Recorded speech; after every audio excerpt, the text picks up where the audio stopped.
Alexander Borch, infermier fl-isptar Mater Dei, ammetta l-akkużi miġġuba kontriħ wara li poġġa kameras bil-moħbi fit-toilets tal-istaff femminili fl-isptar.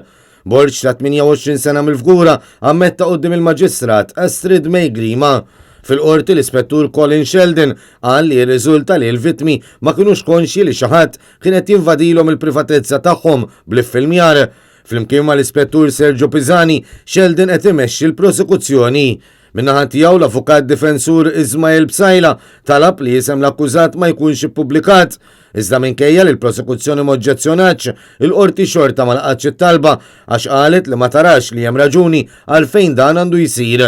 L-ispettur Sheldon qal li l-prosekuzzjoni mhux titlob għal sentenza ta' priġunerija, iżda li Borch għandu jingħata kura psikoloġika filwaqt li jinżamm taħt probation. Dan anke wara li d-dipartiment li jaħdem fih mistenni joffrilu l-għajnuna. L-avukat Bsajla ġibet l-attenzjoni tal-qorti li l-akkużat għandu kondotta nadifa u għalkemm il-każ u kriminali u kundannabli kollox idur madwar fatturi ta' natura psikoloġika.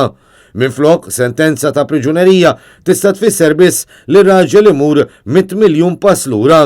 Wara li semat il-każ il-qorti qalet li sentenza se tingħata t-tnejn li ġej filwaqt li ordnat li jinqerdu l-filmati kollha li nġibdu.